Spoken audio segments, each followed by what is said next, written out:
As I fled the Velothi border, I eventually found myself at the gates of Whiterun.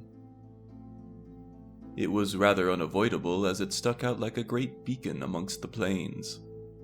Here, in Skyrim's center of commerce, I felt none of the underlying hatred and oppression woven into the very fabric of Windhelm. In this sunny oasis of Nord idealism, people were just as likely to exchange pleasantries as they were to exchange their goods and coin. All of this bustling and good cheer, it was so exhausting.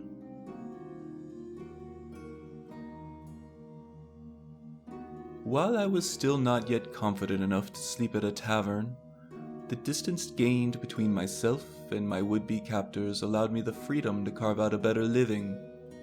I could now freely hunt game and forage herbs and vegetables in the plains.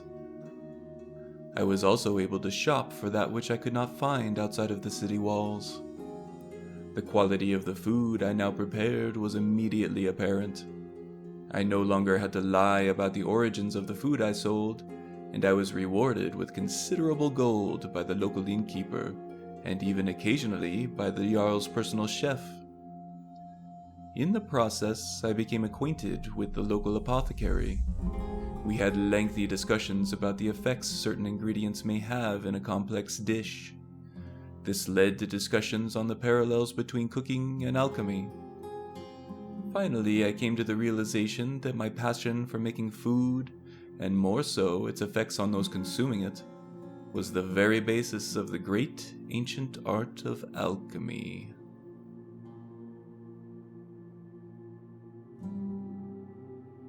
It was no less than an epiphany. No longer did I need to worry about flavor, the subjective tastes of my customers, or visual presentation. I could break the ingredients down into concentrated components, which yielded mixtures of much greater effect than the morsels I'd been preparing. They tasted objectively terrible, and yet neither the Nord warriors seeking increased vigor in battle, nor the desperately ill seeking a cure seemed to mind.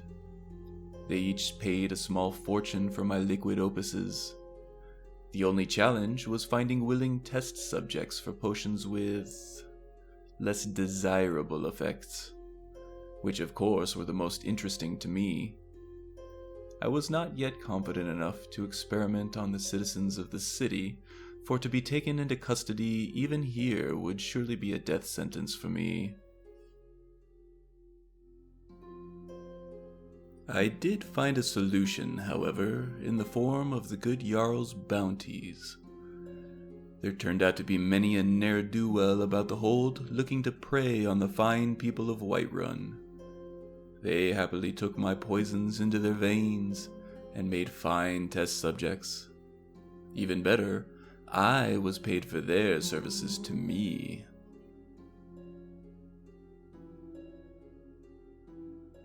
I was foraging ingredients along the White River one dreadfully annoying sunny day, when I came upon a very well-hidden cave.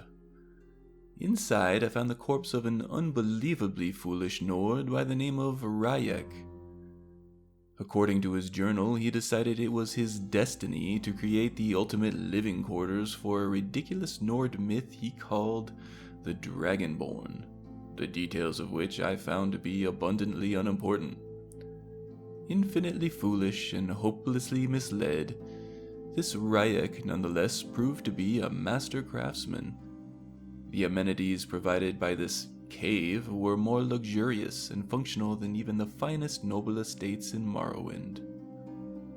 Rayek, wherever you are, I'm sorry that I cannot respect you in any way as a philosopher or person, but I do kindly thank you for my fine new establishment.